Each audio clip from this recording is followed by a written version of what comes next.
Welcome back, College Baseball Central fans. We got another part to our awesome off-season series here where we're interviewing head coaches from across the country. Really pumped for this one, excited for this one. I've met Coach Hill a couple years ago in Hawaii. Very pumped he's joining me for the show. Hawaii's head coach, Rich Hill. Welcome on, Coach. Aloha. Glad to be on the show. Thank you. So excited. I mean, it's one of my favorite stadiums to visit. Food, the atmosphere, the people there. It's something else. And if you've never been to a game at University of Hawaii, make the trip. Go out there and visit. So many great games to go watch this year. Can't wait. Coach, what is the hardest part now? We just finished up fall ball. A lot of teams finishing up the fall World Series to get some inter squad games. Now you get a little bit of this dead period before we wait and get into it. And February 14th feels a long ways away. Well, yeah, I think, dead period. There's always something going on, right? I mean, there's just these chunks, that us coaches like to live by, right? Usually the weekend before Thanksgiving in a warm weather climate, that's when we kind of end things, right? And the Thanksgiving week gets a little bit weird. Guys come back, and before you know it, it's finals week. And there's a rule in the NCAA where you have to be done, a week before finals week, no CARA, accountable athletically related activity. So, that's when, we'll have our meetings. We'll do some before Thanksgiving. We'll do a lot this week. Our hitting coach, Dave Nakama, who's amazing. Same thing with Keith Zuniga, who's also amazing. Kind of break down some player plans, for the next 8 weeks and kind of solidify those. Really dive into some fundraising, and trying to pump this NIL thing. So there's always things, going on, and, recovery is a huge part of the development. Active rest is a huge part, but, we forget, especially lately, that these guys are college students, and our job is to really, build champions out of young men, young adult males. And this is just a crucial time where, guys can take their foot off the accelerator when it comes to baseball and really hit the books. Yeah. And they get a little bit of family time. Some of them go back and visit home. Some of them stay around. And it gives them just that chance to get that breather and get some of those mental reps in too and get ready for some of these guys haven't had a long 60-game season that they're about to come and take on here. So it's a good time for them to get that little bit of a break before we hit into this. Because really, I'm sure once you guys get back there, January is all go and green light, right? Absolutely. And it's great weather here. Obviously, January 13th is the first day of classes, the first day that we'll go with our 8 hours. We got a couple weeks, and then the first day of practice is, I believe it's the 24th. So it's on, yeah, right when you come back. So it's time to see family, to be home, but it's also time, to put those AirPods in, and run some hills and and do some box jumps and get in the weight room and get in the batting cage and turn up the music and go, and the training zone can be very internal. That's what we talk about. The competition zone's external. And now it's time to go deep, and this is where the work is done when there's no fans. Speaking of fans, you're right about this stadium, man. I'm a California boy, right, where nobody cares, right? And you're out there, and it's, boyfriends, the girlfriends and the families, and there's a couple hundred people here. But I mean, I really had chicken skin, especially my first year here. First year out there. We're playing Washington State and Vanderbilt, and there's 4,000 and standing room only, and the beer line looks like a huge python snake around the stadium, and it's let's go Bows, let's go Bows. Oregon State really is the only team on the West Coast that'll give you anything close to what we have. It is special, and that's a word that's thrown around. But you've been here, you've seen this thing, and I have. Unbelievable, amazing, all those words. There really isn't, an adjective that can describe this place. The fans here, I mean, they're loud, but they're very respectful, and extremely knowledgeable. They'll clap, they're like St. Louis Cardinals fans, right? They'll clap when somebody else, makes a good play. They're extremely respectful. They want the visitors from the other team to have a really good experience. I see them, bringing them Lays and Maui Caramax. It's just a very unique place. Yeah, and I went for the Vandy series a couple of years ago, Oh and the yeah, fans couldn't have been nicer. They were so excited to have anybody there, and I had people around me. It was like watching a ball game with 3,900 of your closest friends. Like it's just a yeah. really good experience. So, folks that haven't been out there, you got to get out there. It's a fantastic stadium. I know I'll be there in May. I know a lot of my followers are going to be there in May for that Oregon State series. So we'll get into that when we get closer to the season, Coach. We'll talk more about that one. But I love the stadium. I love the atmosphere. People, players, fans, families. It's a great place to be, and people need to go out there and experience this in their lifetime. Coach, the new restrictions have come out. We're looking possibly starting this in the fall next year, where we got to have the 34 players. A lot of coaches and a lot of people I've talked to were hoping for 40 with like the 6 red shirts.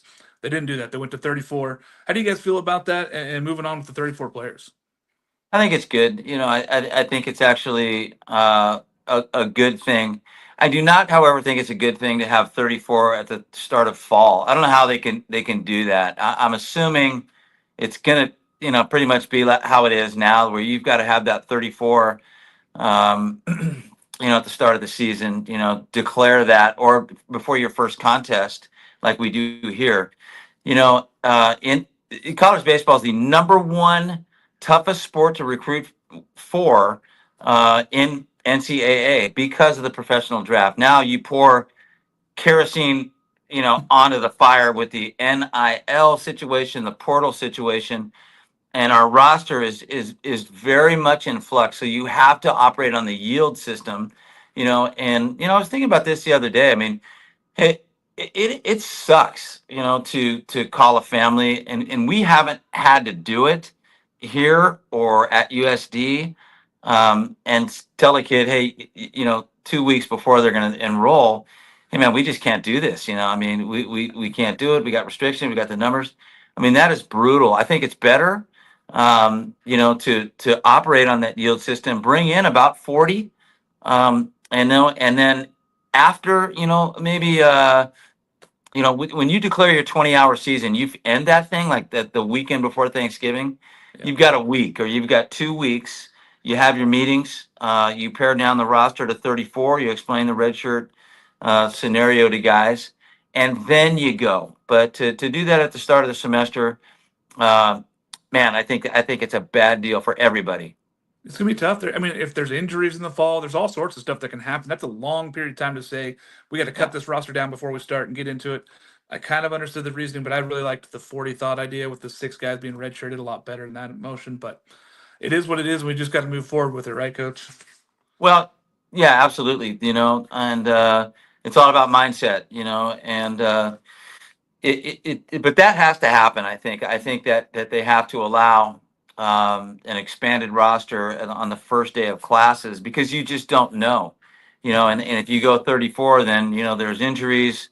Guys can leave at the break now. I saw a couple guys. If you're a graduate, you can do that.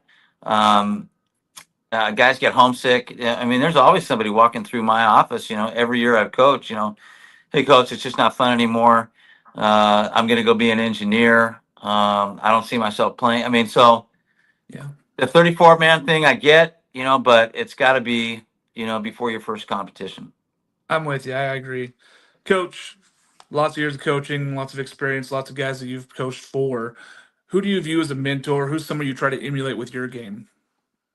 Oh man, great question. I'm glad somebody's still asking me that, like, but there's some names that really come to mind right away. Mike Gillespie, probably number one, comes up there.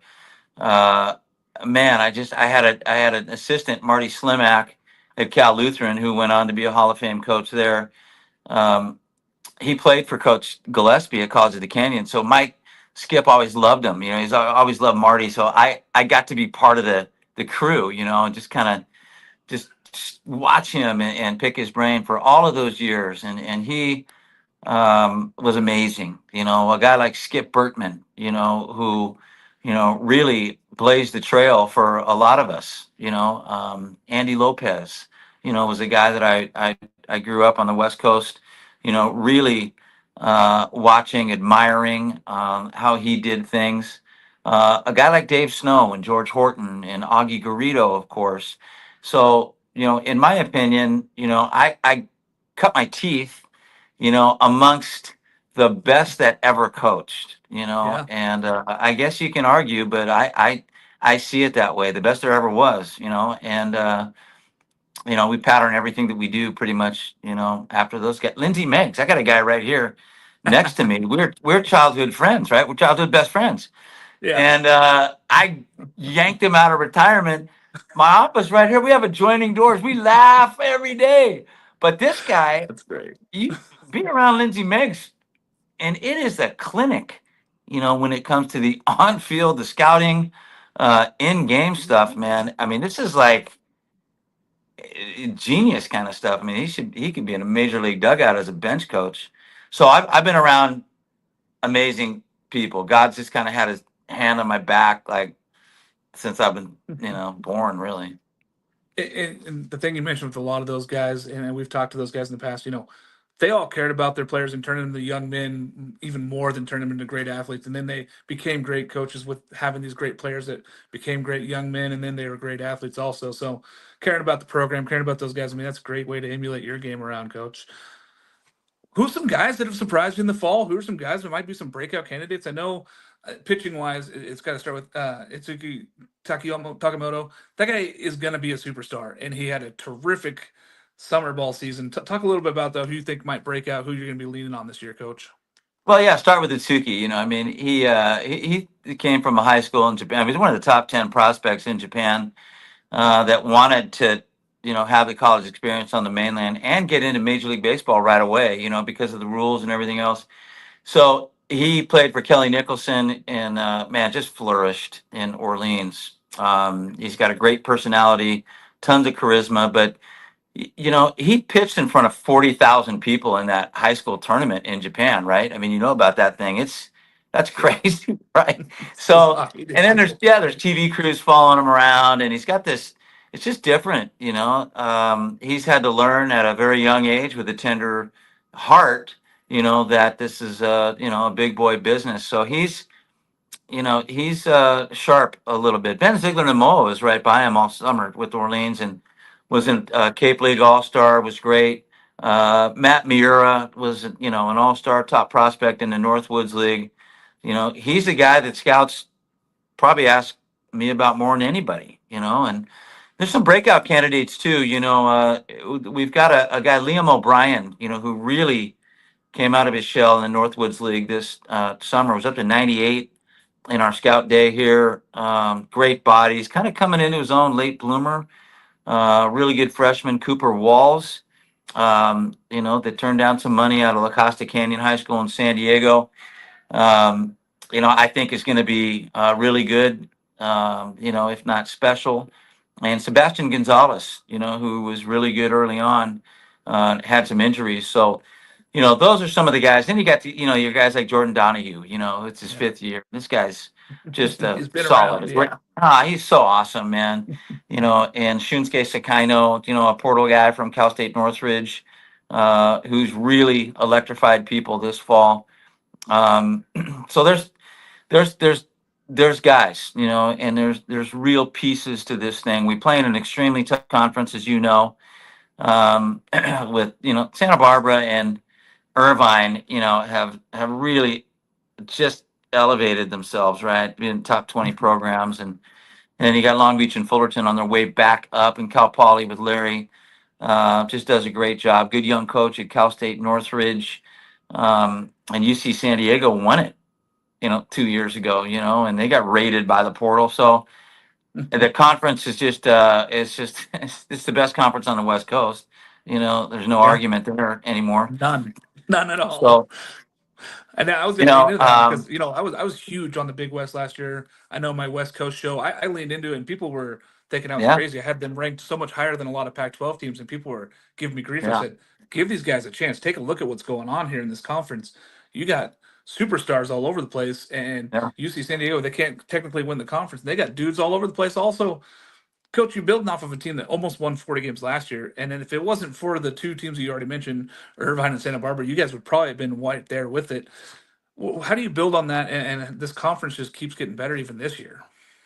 Yeah, I think you do start with last year and the year before that and the year before that. I mean, I think we've won like 94 games here. in a 3 year span. The first year was miraculous to me. I mean, that'll be up there tied for first as the most rewarding thing I've ever done in my life, right? And then that second year, sweeping UC Santa Barbara here at home to end the year. And then last year, winning 16 out of our last 17, and have the longest home winning streak in the country right now. So it's been a very rewarding, special experience here. Um, and moving forward, into this year, we're just extremely process oriented. I know it's kind of a cliche and it's a very kind of a buzzword, buzz phrase now, but we're obsessed with excellence, and kind of surrender the results. So we're completely obsessed with getting better every day, in just about every phase of this thing.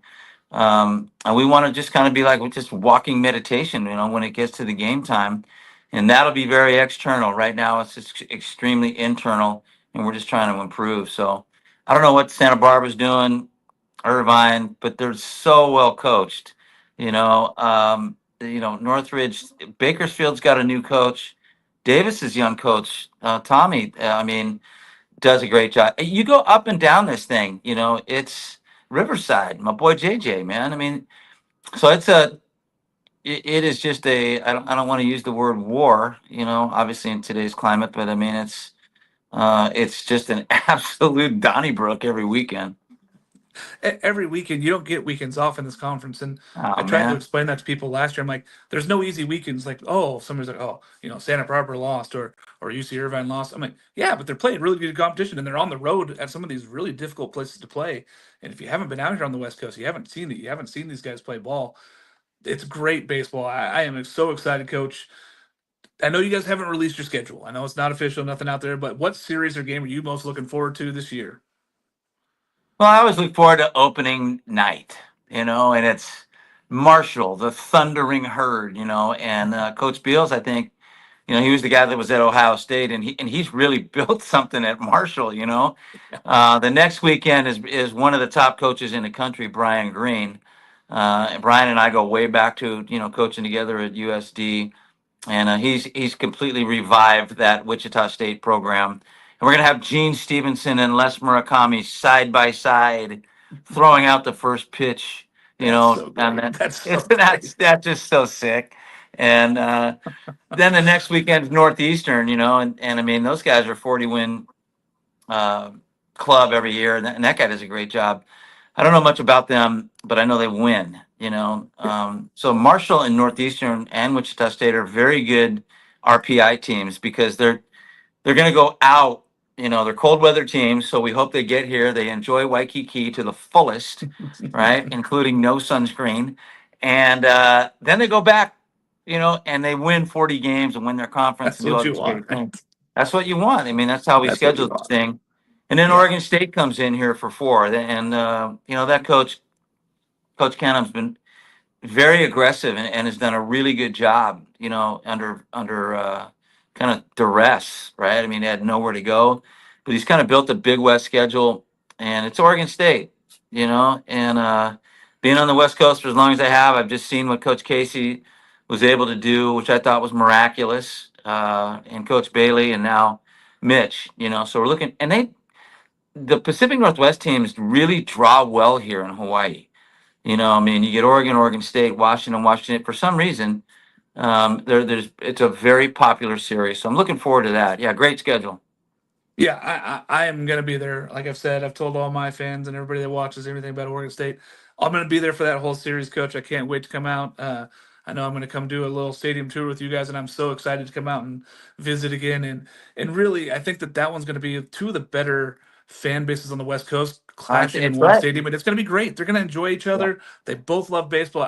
In my opinion, I think these are two tournament teams that we see going forward, and they're getting Yep. an opportunity to play each other in May. It doesn't really get any better than that. And it's a great road series for the Beavs, and it's a great home series for you guys, especially RPI building. I love what you guys have done with your schedule this year. How do the Bows make it to Omaha? How do we get there? How do we get in the tournament? How do we go on forward? I know there's some other show hosts like myself out there that would say, hey, we want to see Hawaii host. I mean, if they have a season like last year, 43 wins maybe gets you there. How do we get there to Omaha, Coach? Well, the first thing that comes to my mind organically is we have a coach, two coaches here that have been to Omaha. Lindsey Meggs, and Dave Nakama took the University of Washington Huskies to Omaha, and I mean, those guys, especially Lindsey, sitting in our meetings, talking to our players, going, "Hey, man, it's all about who gets hot." I mean, we were just very average during the season, and this and that, and we get into the right regional, and they sent us away to Coastal Carolina, and we just got hot, and that's really what it takes, and you've been doing this, so, and you see it, you can see these teams, they get that vibe and they get that feeling, and that's how you get to Omaha now. But you have to get in the NCAA tournament, so a schedule like that we've constructed, which is going to be very RPI friendly if we can win these games, get through the gauntlet of the Big West, and come out with an RPI. If you're under 40, you got a chance. You're going to be an NCAA, you're going to be in at large. The addition of the Big West tournament this year, I think, is a great thing. So getting to Omaha, you've got to have a Friday and a Saturday guy. You got to have a closer. You got to have the ability to score quick, really, really play defense. So there's some real common threads, and we have those ingredients. Now, to your point, if we were to host a regional here or a super, this place would be going crazy. I mean, it's 5,000, but it sounds like there's 50,000, right? And there's a standing room only concourse, kind of like the old days. This thing was built in the mid 80s. So a lot of cement, huge footprint. Um, I can't even imagine. I'm getting chicken skin just thinking about it. But the NCAA, there's so much money now. They don't really care, about sending teams to Hawaii. If we deserve it, if we're in the top 20, right, RPI, then absolutely we deserve to host a regional. So let's make that a reality. Can't wait, Coach. I am so excited for this year. 2025 is going to be fantastic. Like I said, I'm going to be out there. Can't wait to see you guys again. Got anything you want to add to the Hawaii fans at home that are excited for this season to come out and getting ready for ball in 2025? I love the Hawaii fans. I mean, it's like I said, the adjectives, there's nothing to describe this fan base. We have people coming in, they're bringing us treats, and we've got all kinds of desserts and malasadas and manapua and plate lunches. And after the game, they feed the boys. There's like a little league team or a business, and it's this elaborate situation. That you just don't get in California, where I was, for, over 30 years. And then, win or lose, I mean, they are just with you. People stop you in restaurants, at gas stations, on the street, and just say, mahalo for, the aloha spirit, that you're bringing, not only to, the university, but to the entire state. And this isn't, Oahu's team. This is Hawaii's team, so the outer islands. So you really feel the love, you feel the aloha spirit, and especially late in the game, the Manoa mist comes down from the mountain, and then all of a sudden the other team is making an error, and then the pitcher starts to walk guys, and then we get a bloop single, and we ram one in the alley, and the Bows win. So this place is magical, man, and I can't wait to see you here in May. I'm so pumped, Coach. Can't wait. Thanks again for having me, or thanks again for coming on. I had you on. You didn't have me on today, but I you'll love have it, me on man. next time I'm out there. Anytime, Can't wait. man. Anytime. We'll talk again later here in the spring. Hopefully, we'll get after it when season gets going. All right. Awesome. Mahalos.